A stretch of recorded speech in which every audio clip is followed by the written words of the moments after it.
Hello बच्चों, मैं सुमित श्रीवास्तव। मैं आशा करता हूँ आप सब बहुत अच्छे होंगे।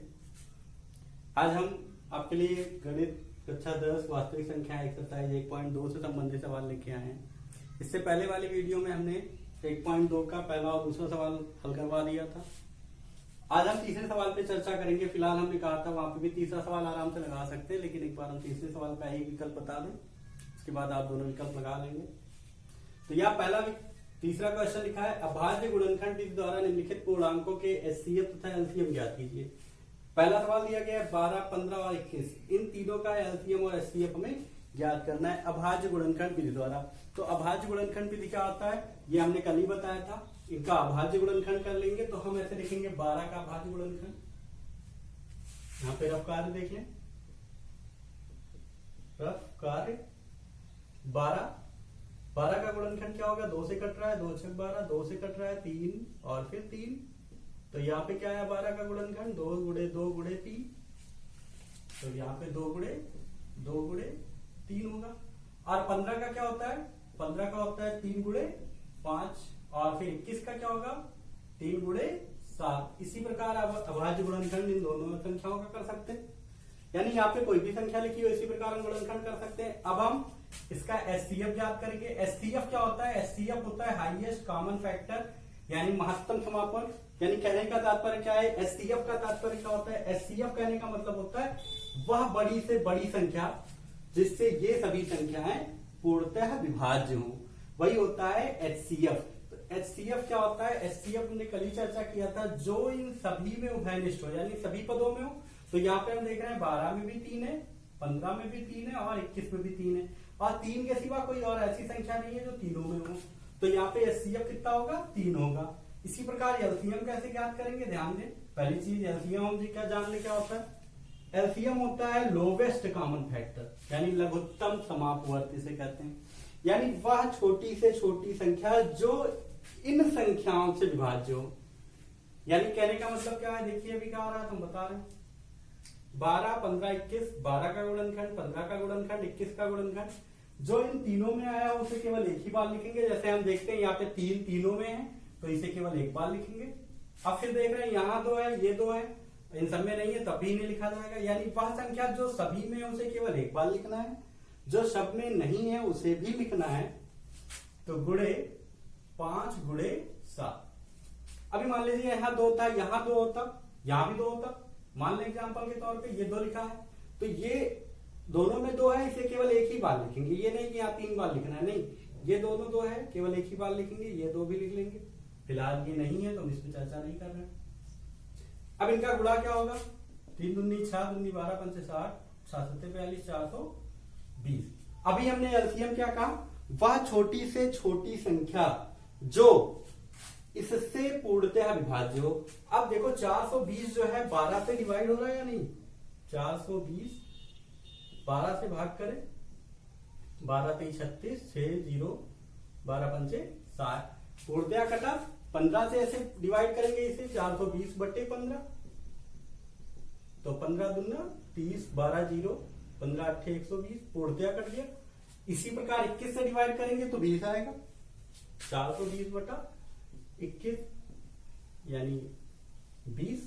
तो ये क्लियर हो रहा है। एलसीएम क्या होता है, वह छोटी से छोटी संख्या जो इन संख्याओं से पूर्णतः विभाज्य हो। एचसीएफ क्या होता है, वह बड़ी से बड़ी संख्या जिससे कि ये संख्या पूर्णतः विभाज्य हो। जैसे 3 है, 3 वह बड़ी से बड़ी संख्या जिससे ये संख्या विभाज्य होंगी। 3 से 12 भी कट रहा है, 15 भी कट रहा है और 21 भी कट रहा है। तो इस प्रकार ये सवाल लगेगा। इसी प्रकार इसके दूसरे और तीसरे विकल्प को आप हल कर लेंगे। अब हम अगले सवाल पे चलते हैं। अगला सवाल चौथा नंबर लिखा है, 306 और 657। इसका एचसीएफ हमें दिया गया है 9।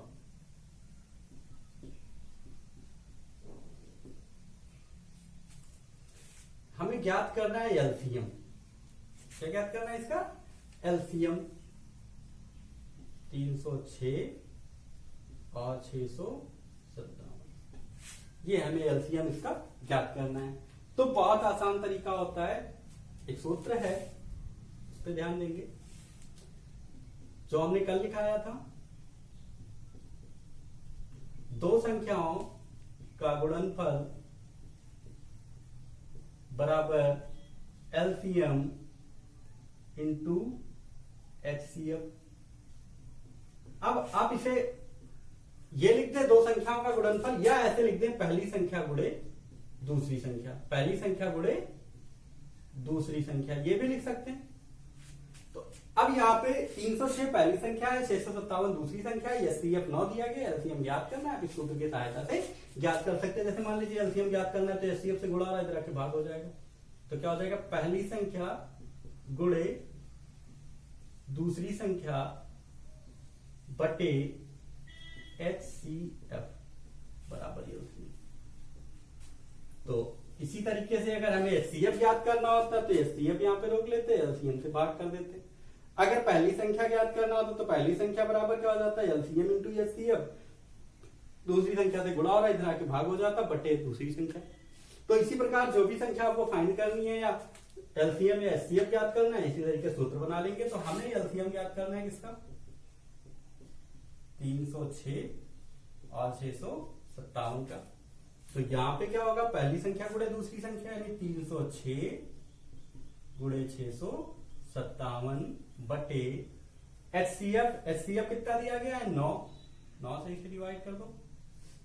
तो 9 सत्ते 63, 2 और 7 27, 9 त्रिक 27। तो 306 गुणे 73, इनका गुणा करवा देंगे। 306 गुणे 73, 3 6 18 का 88 नहीं, 1 3 त्रिक का 9 1 10, 1 3 त्रिक का 9, 7 6 42 के 2, 80 नहीं 4 4, 7 त्रिक 21, 8 3 9 4 13 3, 80 नहीं 1 1 1 2 2, कितना आ गया, यानी आया कितना 22,338। ये आपका आंसर हो गया। तो इस तरीके से आप चौथा सवाल लगा लें। तो हम पांचवा सवाल देखते हैं। जांच कीजिए कि क्या किसी प्राकृतिक संख्या n के लिए संख्या 6 पावर n अंक 0 पर समाप्त हो सकती है। तो ये हमें जांचना है कि क्या 6 पावर n अंक 0 पर समाप्त होगा। तो अंक 0 पर समाप्त होने का तात्पर्य क्या है, यहाँ पे ध्यान से देखें, सवाल को समझ लें, फिर आसानी से जांच कर सकते हैं, सिद्ध कर सकते हैं, दिखा सकते हैं। तो जब लास्ट में 0 आएगा, लास्ट में 0 आने का मतलब या तो ये कुछ भी लिखा है, जैसे मान लो आगे कुछ भी लिख दिया गया, 5 लिख दिया गया, 15 लिख दिया गया, कुछ भी लिख दो, लास्ट में 0 आने का तात्पर्य क्या है, ये संख्या 5 से विभाज्य होगा। क्योंकि 5 से विभाज्यता के नियम में क्या था, जिस संख्या के अंत में 0 या 5 आए, 0 या 5 आए, वह संख्या 5 से विभाज्य होगी। तो कहने का तात्पर्य अगर ये अंक 0 पर समाप्त हो रहा है तो ये 6 पावर n जो 0 पर समाप्त हो रहा है वो 5 से विभाज्य होगा। तो यदि प्राकृतिक संख्या n के लिए संख्या 6 पावर n 0 पर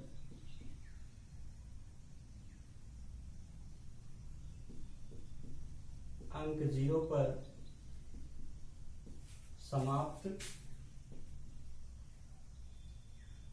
होगा, तब यह संख्या कहने का मतलब 6 पावर n 5 से विभाज्य होगा, 5 से विभाज्य होगा।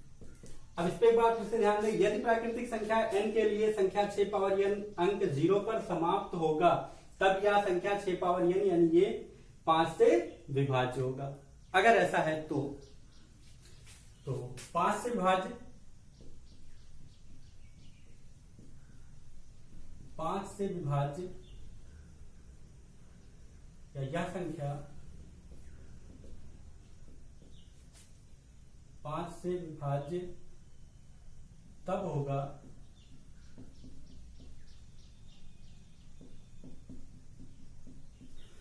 जब 6 पावर n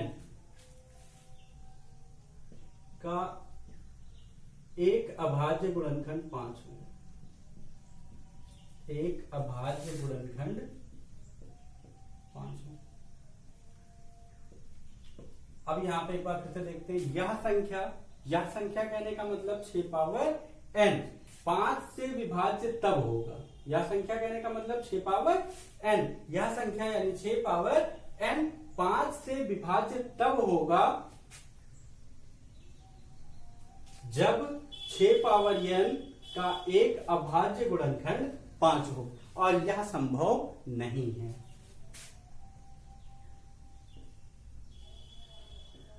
यह संभव नहीं है कि 6 पावर n का एक अभाज्य गुणनखंड 5 हो।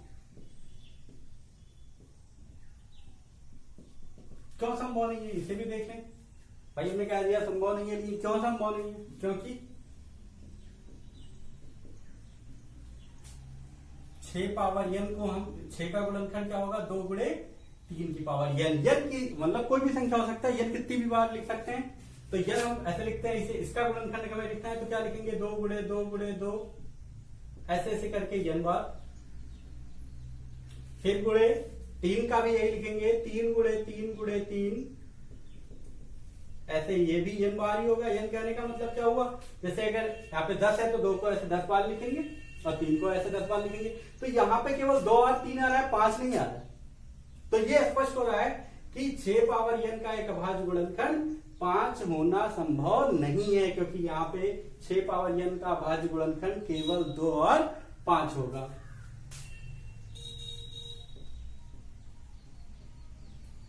इसलिए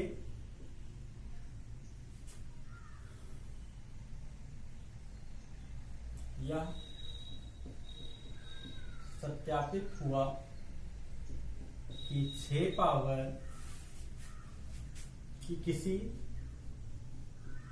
प्राकृतिक संख्या n के लिए संख्या 6 पावर n 0 पर अंक 0 पर समाप्त नहीं हो सकता है। क्लियर हुआ? इस प्रकार हम क्या लिख दिए, इसलिए यह सत्यापित हुआ कि किसी प्राकृतिक संख्या n के लिए संख्या 6 पावर n अंक 0 पर समाप्त नहीं हो सकता। अब फिर से एक बार देख लें, किसी प्राकृतिक संख्या n के लिए 6 पावर n अंक 0 पर समाप्त हो सकता है, ये हमें जांचना है। तो हम फिर एक बार क्लियर करना चाहते हैं, अगर कोई भी संख्या 0 पर समाप्त हो रहा है तो वह 5 से पूर्णतः विभाज्य होगा। तो 6 पावर n 0 पर समाप्त होगा, तब उस कंडीशन में ये 5 से विभाज्य होगा। वही हमने पहले वाले में लिखा है, प्राकृतिक संख्या n के लिए संख्या 6 पावर n अंक 0 पर समाप्त होगा, तब यह संख्या 6 पावर n 5 से विभाज्य होगा। यह संख्या 5 से विभाज्य तब होगा जब 6 पावर n का एक अभाज्य गुणनखंड 5 हो, यानी जब 6 पावर n का हम अभाज्य गुणनखंड बनाएं तो उसमें एक अभाज्य गुणनखंड 5 आ जाए, तभी यह संभव होगा। तो यह संभव नहीं है कि 6 पावर n का एक अभाज्य गुणनखंड 5 हो। भी ऊपर कहा गया 5 एक अभाज्य गुणनखंड हो तभी यह संभव हो सकता है, लेकिन यह संभव है ही नहीं कि 6 पावर n का एक अभाज्य गुणनखंड 5 हो। क्यों नहीं संभव है? क्योंकि 6 पावर n को हम 2 गुणे 3 की पावर n लिख सकते हैं। अब 2 गुणे 3 की पावर n कहने का मतलब चाहे जितनी बार हो तो यहाँ पे 2 और 3 ही केवल आएगा, उसके अतिरिक्त कुछ नहीं आएगा। तो ये सत्यापित हो रहा है कि इसमें 5 नहीं आना है, 5 नहीं आना है तो वह 0 पर समाप्त नहीं हो सकता। वही यहाँ पे क्लियर हुआ। हम अगला सवाल 6वां देखते हैं। व्याख्या कीजिए कि 7 गुणे 11 गुणे 13, व्याख्या कीजिए कि 7 गुणे 11 गुणे 13 प्लस 13 और 7 गुणे 6 गुणे 5 गुणे 4 गुणे 3 गुणे 2 गुणे 1 प्लस 5, भाज्य संख्याएं क्यों हैं।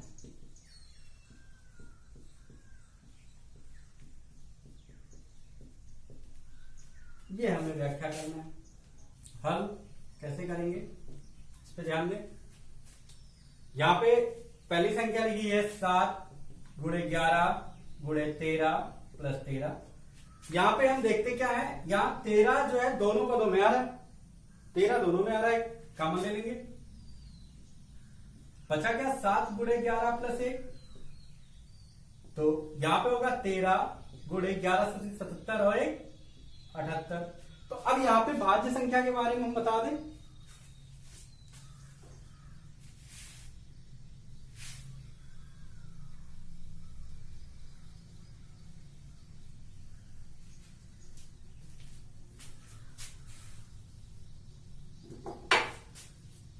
हल देखते हैं।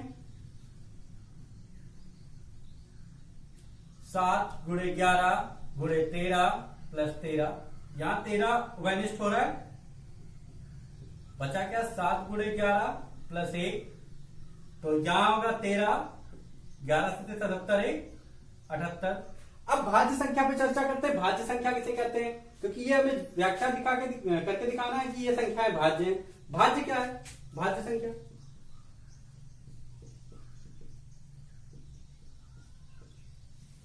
भाज्य संख्याएं वे संख्याएं होती हैं जिनके 2 से अधिक गुणनखंड हो, या वे संख्याएं जो स्वयं और एक के अतिरिक्त किसी अन्य संख्या से विभाजित हो। वे संख्याएं जो स्वयं और एक के अतिरिक्त किसी अन्य संख्या से विभाजित हो। जैसे यहाँ पे 13 लिखा है, तो 13 तो अभाज्य है, एकदम क्लियर है। 78 लिखा है, ये 13 से भी कट रहा है, 2 से भी कट रहा है, 3 से भी कट रहा है। तो ये कहने का मतलब ये भाज्य संख्या है। और एक भाज्य संख्या को दूसरी अभाज्य संख्या से गुणा करें, या एक अभाज्य संख्या को दूसरी अभाज्य संख्या से गुणा करें, तो जो गुणनफल होगा वो हमेशा भाज्य होगा। तो यहाँ पे तो सीधा सीधा 2 संख्याएं हैं, 2 संख्याओं का गुणा हो रहा है, ये संख्या भाज्य होगा। तो भाज्य संख्या की परिभाषा यही है कि जब किसी संख्या के 2 से अधिक गुणनखंड हो तो वे संख्याएं भाज्य कहलाती हैं। 2 से अधिक कहने का मतलब क्या हुआ, अभाज्य संख्या जैसे 5 है, तो 5 का गुणनखंड क्या होगा 5 गुणे 1, तो इसके 2 गुणनखंड हुए। तो इसीलिए भाज्य संख्या में क्या कहेंगे, ऐसी संख्याएं जिनके 2 से अधिक गुणनखंड हो भाज्य संख्याएं कहलाती हैं। तो यहाँ पे 2 से अधिक गुणनखंड हो गए तो ये भाज्य संख्या हो गया। अतः 7 गुणे 11 गुणे 13 प्लस 13 के गुणनखंड 13 गुणे 78, 13 गुणे 78 है। या इसे और क्लियर करके लिखना चाहो तो ऐसे बराबर लगा के लिख दो, 13 78 का गुणनखंड 13 छक 78, तो 2 गुणे 3 गुणे 13 ये है। तब 7 गुणे 11 गुणे 13 प्लस 13 भाज्य संख्याएं होंगी, भाज्य संख्याएं होंगी। इसी प्रकार हम अगले वाले को भी दिखा सकते हैं। दूसरा क्या लिखा है, 7 गुणे 6 गुणे 5 गुणे 4 गुणे 3 गुणे 2 गुणे 1 प्लस 5। यहां पे देखते हैं 5 यहां भी है और यहां भी है, तो 5 वैनिस्ट हो रहा है। यहां पे केवल 2 पद हैं, ये ध्यान रखेंगे, जैसे यहां पे था 2 पद हैं, तो इसी प्रकार वहां भी 2 ही पद हैं। तो अब इन दोनों पदों में कॉमन क्या हो रहा है, पहले वाले पद में देखें टोटल तो 7 से लेके 1 तक की सभी संख्याएं लिखी गई हैं, दूसरे वाले में केवल 5 लिखा है, तो 5 यहां भी है और यहां भी है, तो ये उभयनिष्ठ होगा। बचा क्या 7 गुणे 6, 5 नहीं लिखेंगे, 4 गुणे 3 गुणे 2 गुणे 1 और प्लस यहां पे 5 बाहर आ गया तो इसका गुणांक 1 बचा। अब हम क्या करेंगे, अब इनका गुणा करा लेंगे, 7 छक 42, 4 3 12 दूना 24, 42 और 24 का गुणा। कल जैसे गुणा बताए थे कल वाली वीडियो में, 4 दूनी 8, 4 चौक 16, 2 दूनी 4, 16 4 20, 7 लाइन 2, 4 दूनी 8 2 10, 1008 प्लस 1, 5 गुणे 1000 9। अब ध्यान दें, इसी प्रकार जैसे इसके गुणनखंड 2 से अधिक हैं तो ये भी 2 से अधिक है, तो अतः 7 गुणे 6 गुणे 5 गुणे 4 गुणे 3 गुणे 2 गुणे 1 प्लस 5 ये अभाज्य गुणनखंड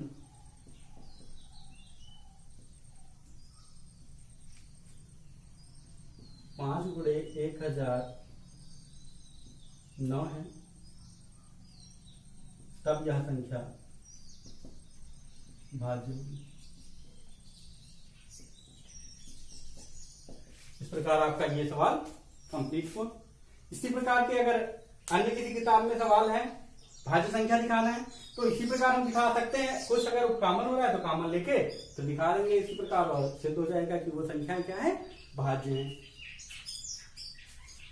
तो आइए अगला सवाल देखते हैं। क्वेश्चन नंबर 7, किसी खेल के मैदान के चारों ओर एक वृत्ताकार पथ है। वृत्ताकार पथ क्या होता है, वृत्त के आकार का होता है। जैसे ये वृत्त हो गया, इस मार्ग को हम क्या कहेंगे, वृत्ताकार पथ कहेंगे। इस मैदान का एक चक्कर लगाने में, जैसे मान लीजिए यहां से कोई व्यक्ति चलता है और यहां से ऐसे चलने में, यहां पहुंचने में, दोबारा अपने ही स्थान पे पहुंचने में, यहां से चले फिर यहीं पे पहुंच गए, लगाने में सोनिया को 18 मिनट लगता है। सोनिया अगर यहां से चलती है तो एक चक्कर लगाने में उसे कितना मिनट लगेगा, 18 मिनट लगते हैं। जबकि इसी मैदान का एक चक्कर लगाने में रवि को 12 मिनट लगते हैं। रवि अगर चक्कर लगाता है, सोनिया लगाती है, तो इसे 18 मिनट लगते हैं। और अगर रवि चक्कर लगाता है तो उसे 12 मिनट लगते हैं। यहां से चलना शुरू करेगा रवि और यहां पे घूम के पहुंचेगा, तब उसे समय लगेगा 12 मिनट। मान लीजिए वे दोनों एक ही स्थान और एक ही समय पर चलना प्रारंभ करें। यहीं से वो चलना प्रारंभ करते हैं और एक ही समय चलना प्रारंभ करते हैं, एक ही दिशा में चलते हैं। एक ही दिशा कहने का मतलब ये सोनिया इधर चला है तो रवि भी इधर ही चला है। ये नहीं कि सोनिया इधर जा रहा है रवि उधर जा रहा है, नहीं, एक ही दिशा में चलना प्रारंभ करते हैं। कितने समय बाद वे प्रारंभिक स्थान पर मिलेंगे, यहीं पर वे कब मिलेंगे, तो इसके लिए क्या होगा, इन दोनों का एलसीएम कर लेंगे और सवाल लग जाएगा। सोनिया को एक चक्कर लगाने में लगा समय 18 मिनट। सोनिया को कितने लग रहे हैं, 18 मिनट लग रहा है। और रवि को एक चक्कर लगाने में लगा समय बराबर 12 मिनट। रवि को एक चक्कर लगाने में लगता है 12 मिनट। कितने समय बाद वे प्रारंभिक स्थान पर मिलेंगे, सोनिया तथा रवि, सोनिया तथा रवि प्रारंभिक स्थान पर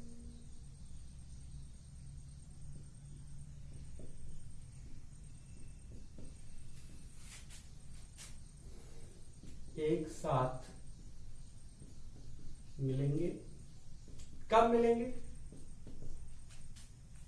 इनके एलसीएम पे, यानी हम ज्ञात क्या कर ले, इनका एलसीएम 18 12 का एलसीएम ज्ञात कर लें, बस सवाल हमारा लग गया। तो 18 12 का एलसीएम कितना होगा, नीचे निकाल लें आप। 18 गुणनखंड 2 3 6 3 18, 12 का गुणनखंड 2 दूनी 4 3 12। एलसीएम करना है जैसा कि हमने पहले बताया, जो दोनों में उसे केवल एक बार लिखेंगे। ये 2 दोनों में है, इसे केवल एक बार लिखना है। यहाँ 3 दोनों में है, इसे भी केवल एक बार लिखना है। उसके अतिरिक्त ये 2 और 3 बच रहा है तो इसे भी लिखना है, 2 गुणे 3, और ये दोनों में, इसे केवल एक बार। 2 दूनी 4 3 12 3 36। तो एलसीएम कितना है, 36। तो एक साथ कब मिलेंगे, 18 12 का एलसीएम 36 मिनट। यही हमें याद करना था। अतः वे दोनों एक साथ प्रारंभिक बिंदु पर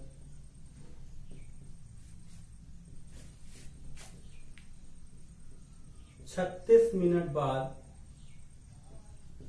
मिलेंगे। इस प्रकार आप सवाल लगा सकते हैं। सवाल में कुछ नहीं था, सवाल में यही था कि ये दोनों एक ही स्थान पे चलना प्रारंभ करते हैं, कब जाके दोबारा एक साथ मिलेंगे। सोनिया 36 मिनट बाद सोनिया और रवि एक दूसरे से एक साथ मिलेंगे। सोनिया 2 ही चक्कर लगाएगा जबकि रवि को 3 चक्कर लगाना पड़ेगा, लेकिन एक साथ मिल जाएंगे। तो इस टाइप से आप पूरा सवाल लगा लें। एक्सरसाइज 1.2 आपका कंप्लीट हुआ। पूरा सवाल लगाएं। कहीं भी कोई समस्या आ रहा है तो आप हमें कमेंट बॉक्स में बता दें। और अगर अभी तक आपने हमारे चैनल को नहीं सब्सक्राइब किया तो सब्सक्राइब कर लें और बेल आइकन को भी प्रेस कर लें, जिससे हमारे द्वारा डाले गए वीडियो का नोटिफिकेशन सबसे पहले आपको मिल सके। तब तक के लिए जय।